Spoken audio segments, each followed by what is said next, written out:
కాపునాడు.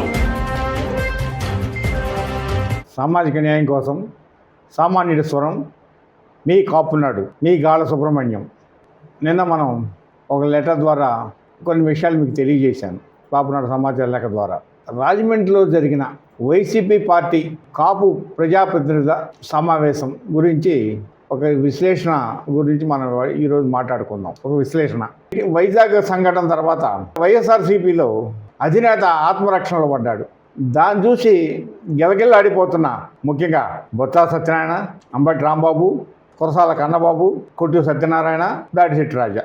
అంటే ఎక్కడికి వచ్చినా వీళ్ళే, కాపు సంఘాలు వీళ్ళే, మంత్రులు వీళ్ళే, ప్రజాప్రతినిధులు వీళ్ళే. అంటే ఎమ్మెల్యేలు ఎవరు లేరా? ఎమ్మెల్యేలు ఈ స్థాయిలో మాట్లాడగలిగిన వాళ్ళు ఎవరు లేరా అంటే ఒకసారి ఆలోచిస్తే ఇదంతా ఒక వ్యూహాత్మకంగా వ్యవహరిస్తున్న వ్యవహారం. అసలు మంజీరా హోటల్ బుక్ చేసిన వాళ్ళు ఎవరు, దాన్ని బిల్లు కట్టిన వాళ్ళు ఎవరు అని ఒకసారి ఆలోచిస్తే దాని వెనకాల ఆటోమేటిక్గా మీకు వైఎస్ఆర్సీపీ నాయకత్వమే కనపడింది. అనంతపురం జిల్లా రాజకీయాల్లో మధ్యల చెరువు సూరి ప్రత్యర్థులు చెలరేగిపోతున్నారు, నేనేం చేయలేకపోతున్నాను, నేను బాధపడుతుంటే అది చూసిన మొద్దు సీను ఒక చిన్న కామెంట్ చేశాడు. బావ కన్నీళ్ళలో నీళ్లు నేను చూడలేకపోతున్నాను, బావకి ఏదో రకంగా మనశ్శాంతిని కలిగించాలని చెప్పి అని అంటాం. ఆ తర్వాత పైడ్ల రవి గారి మాట జరగటం. ఆ సంఘటన తీసుకుంటే ఇవాళ జగన్మోహన్ రెడ్డి ఆత్మరక్షణ పడిపోవడంతో తల్లడిల్లిపోతున్న జగన్మోహన్ రెడ్డిని చూసి నేను చెప్పిన ఈ బొత్స, అంబటి, కన్నబాబు, కొట్టు, దాడి వీళ్ళందరూ ఆయనకి ఏదో ఒక ఉపశమనం కలిగించాలి అంటే తలనొప్పి వస్తే అమృతాంజనం జెండు బాంబు రాయాలి, అలాగా ఈ సమస్యకి ఏదో ఒక పరిష్కారం చూపించాలని ఒక పిచ్చి ప్రలాపంతో, పిచ్చి ఆలోచనతో ఈ సమావేశం ఏర్పాటు చేశారు. ఇక్కడ పిచ్చిగా చేస్తే ఏం చేసినా ఇక్కడ రెండు సంఘటనలు మనం అబ్జర్వ్ చేసుకోవాలి. అంటే దీంట్లో ప్రధానమైన మోటో ఏంటంటే కాపుల్ని రోడ్డు ఎక్కించాలి, కాపు కులాన్ని రోడ్డు ఎక్కించాలి. అంటే కులం మాకు తప్ప ఎవరికి ఉపయోగపడదన్న సిద్ధాంతం ఒకటి, మేమేమో జగన్మోహన్ రెడ్డి తప్ప ఇంకెవరికి ఉపయోగపడకూడదని ఉద్దేశంతో వీళ్ళు చేసిన ఈ ప్రయత్నం కాపు కులాన్ని నడి రోడ్డు మీదకి లాగేశారు. దీన్ని చూసిన ఇదే సామాజిక వర్గం, రెడ్డి సామాజిక వర్గం కాపులకి కులపిచ్చి ఎక్కువ అని చెప్పి అలాంటి కార్యక్రమాన్ని మిగతా కులాలకి తీసుకెళ్ళి దీన్ని అలర్ట్ చేసి వాళ్ళు లబ్ధి పొందుదామనే ఆలోచన చేశారు తప్ప ఇక్కడ జరిగింది ఏంటంటే పెట్టిన మీటింగు సబ్జెక్ట్ ఏంటి, మీరు ఏం చేశారు కులాన్ని అని ఒకసారి విశ్లేషణ చేసుకుంటే మనకు కనపడేది ఏంటంటే కాపుల్ని రోడ్డు ఎక్కించాం, అంతవరకు సక్సెస్ అయ్యారు ఈ బొత్స గ్యాంగ్. అసలు బొత్స ఏం తెలుసని ప్రతి విషయంలో మైక్ తీసుకున్న రోడ్డు మీదకి వస్తాడు. కులాల గురించి ఏం తెలుసు, నీ చరిత్రతో నేను చెప్పనా? బొత్స సత్యనారాయణ ఎంతో ఉధృతంగా మిర్యాల వెంకటరావు గారి నాయకత్వంలో జరిగిన కాపు రిజర్వేషన్ ఉద్యమాన్ని రోడ్డు మీద కాకుండా నాయకుల మీద, అధికారం మీద తన ఇన్ఫ్లుయెన్స్ చూపించి అధికారాన్ని ఉపయోగించి కాపులు బీసీ రిజర్వేషన్ తీసుకురావాలని ప్రయత్నం చేస్తే ఆనాడు జరిగిందేంటి? ఎంతమందికి ఈ విషయాలు తెలుసు? నీకంటే ముందు నేను రాజశేఖర రెడ్డి గారితో తిరిగాను, బొత్స సత్యనారాయణ వాళ్ళ నాన్న రాజారెడ్డి గారితో తిరిగా, చూశాను నేను రెడ్డి రాజకీయం అంతా చూసా. నా తర్వాత రాజశేఖర రెడ్డి దగ్గరికి వచ్చావు, నీ అదృష్టం బాగుండి జిల్లా పరిషత్ చైర్మన్ దగ్గరించి, ఎమ్మెల్యే దగ్గరించి ఈ స్థాయికి వచ్చావు. రాజశేఖర రెడ్డి గారు ఏమన్నారంటే కాపులు బీసీలు జాయిన్ చేసే విషయంలో నాకు ఏమి చెప్పొద్దు, బొత్సాన్ని ఒప్పించండి, మిమ్మల్ని కాపులు బీసీలో చేస్తానని చెప్పారు. తెర వెనక ఏం చేసావు నువ్వు? కాపులకు రిజర్వేషన్ ఇస్తే నేను ఊరేసుకుంటాను అన్నావు. ఇది నిజం కాదా? నీ ఆత్మసాక్షి తెలీదా? ఏంటి నువ్వు మాట్లాడుతావు? ప్రతిదీ విజయనగరం జిల్లాలో తెలగల్ని నీ రాజకీయానికి బలి చేస్తూ అటు రాజులకి ఇటు మిగతా వర్గాలకి హెల్ప్ చేస్తూ కాపుని రాజకీయంగా మనగలనిస్తున్నావా?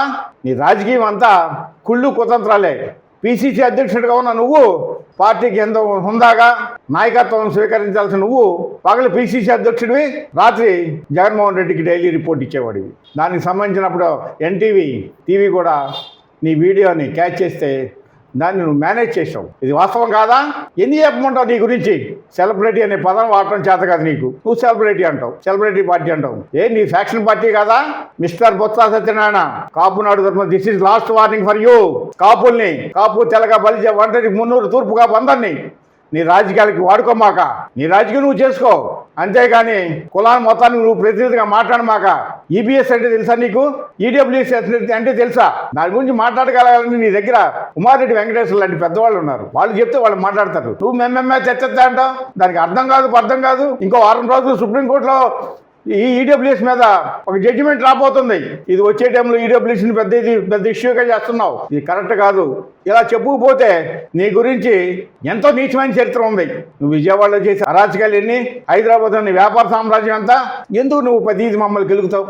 నీ రాజకీయం కోసం నువ్వు ఎక్కువ తిట్టావంటే నెక్స్ట్ గవర్నమెంట్లోంచి నువ్వు వేరే గవర్నమెంట్లో రావడానికి ప్లాన్ చేస్తున్నావు అని చెప్పి నా ఆలోచన. ఇప్పుడు దాకా చూసి ఆనాడు జగన్మోహన్ రెడ్డిని ఇష్టం వచ్చినట్టు మాట్లాడావు. నెక్స్ట్ జగన్మోహన్ రెడ్డి గవర్నమెంట్లో క్యాబినెట్లో ఉన్నావు అంటే రేపు రాబోయే క్యాబినెట్లో నువ్వు వచ్చేస్తావని నాకు డౌట్ వేస్తుంది. ఎందుకంటే దీనికి అంతం లేదా? ఇంకా రిటైర్డ్ అవ్వవా నువ్వు? నీ వారసం రానివా? ఎంతసేపు నువ్వేనా? ఇది కరెక్ట్ కాదు. ఎంతో ఆర్థిక సామ్రాజ్యాన్ని వదులుకొని చిరంజీవి వదిలి వెళ్ళిన అసంతృప్తిగా ఉన్న రాజకీయాన్ని పరిపూర్ణం చేద్దామనే ఉద్దేశంతో జనసేనాని ఒక ఉధృతమైన వాతావరణంలో ఒక మంచి సదుద్దేశంతో సామాజిక న్యాయం అన్న దృష్టితో మొదలుపెట్టిన ఈ జనసేన పార్టీ గురించి సెలబ్రిటీ అంటావా? ఏం సెలబ్రిటీ? ఆయన సెలబ్రిటీగా ఉన్నాడా? ఫ్లైట్లో తిరుగుతున్నాడా? నువ్వు తిరుగుతున్నావా? ఆయన తిరుగుతున్నాడా? మాకున్న వనరులతో లిమిట్గా ప్రయాణం చేస్తూ మేము ఏదో చక్కగా సమాజంలో అట్టాడుకున్న ప్రజలకి ఉన్నత స్థితికి తీసుకురావాలనే ప్రయత్నంలో పవన్ కళ్యాణ్ చేసిన ప్రయత్నాలకి అడ్డు తగలమాక. వాళ్ళ కాపులు కూడా అంతా వీక్గా ఏం లేరు. వాళ్ళ కాపులు కానీ, తెలగలు కానీ, ఒంటర్లు కానీ, తూర్పు కాపులు కానీ, మున్నూరు కాపులు కానీ, బల్జీలు కానీ ఎవరు ఎంతో కొంత ఆర్థిక పరిపుష్టి జరిగింది. దాన్ని దృష్టిలో పెట్టుకొని మీరు సీనియర్ రాజకీయ నాయకులుగా అందరికీ ఆమోదయోగ్యుడిగా మెలిగి మీ రాజకీయాన్ని మీరు చేసుకోండి. అంతేగాని కాపులందరినీ తీసుకెళ్లి అధినేత కళ్ళలో నీళ్లు తొడవడానికి ప్రయత్నం చేసి మమ్మల్ని అల్లరి చేయమాకండి. ఇది సరైన పద్ధతి కాదు. తస్మాత్ జాగ్రత్త. ఉత్తరాంధ్ర జిల్లాలో ఒక రాజకీయం, ఆ 3 జిల్లాలు దాటితే మిగతా జిల్లాలో ఒక రాజకీయం. ఈ రాజకీయం ఎవరికి తెలియదు. ఇది సినిమాలో పాట ఉంది, ఇంతేరా జీవితం, తిరిగే రంగుల రాట్నమా. ఈ రంగుల రాట్నం ఎక్కడొకటి ఆగిపోదు. అది గుర్తుపెట్టుకో. దాని తర్వాత నిన్ను పలకరించే వాళ్ళు ఉన్నారా? అది గుర్తుపెట్టుకొని ఒక పెద్ద మనిషిగా వ్యవహరించమని కాపునాడు కోరుకుంటుంది, విజ్ఞప్తి చేస్తుంది, హెచ్చరిస్తుంది. ఇంకోసారి కాపుల్ని వేరే కులం వాళ్ళకి దారాదత్తం చేయడానికి వాడే పన్నాగం అంతా ఇంత. రాజకీయాల్లో ఎవడు వ్యూహాలు ఆడుకుంటాయి. నీ వ్యూహం ప్రకారం పవన్ కళ్యాణ్ పనిచేయాలా? నీ వ్యూహం ప్రకారం సింగిల్గా పోటీ చేయాలా? 175 సీట్లో సింగిల్గా పోటీ చేయాలా? అంతకుముందు సింగిల్గా పోటీ చేసిన 170 నియోజకవర్గాలు చేసినప్పుడు నువ్వేమయ్యావు? ఎందుకు రాలేదు? నువ్వు కులం మీద అంత ప్రేమ ఉన్నాడు. నువ్వు పవన్ కళ్యాణ్ లాస్ట్ ఎలక్షన్స్ పోటీ చేసినప్పుడు నువ్వు ఎందుకు రాలా? ఇంకో విషయం చెప్పనాను. ఇంకో విషయం, జగన్ పంపిస్తే నువ్వు పవన్ కళ్యాణ్ దగ్గరికి ఒక దూతగా రాలేదా? 35 సీట్లు ఇస్తాం, మాతో కలవండి అని చెప్పలేదా 2014లో? నువ్వు ఎక్కడైతే జనసేనకి సంబంధించిన పార్టీ ఆఫీసులో ఒక ఆడిటర్ ఆఫీసులో వచ్చి కూర్చున్నావో అక్కడ నీ పక్కన నేనే ఉన్నా. ఇది వాస్తవం కాదా? ఇవాళ సెలబ్రిటీ పార్టీ అంటావా? ఏంటి సెలబ్రిటీ? వాళ్ళ ప్రజా సెలబ్రిటీ. పవన్ కళ్యాణ్ ప్రజా సెలబ్రిటీ.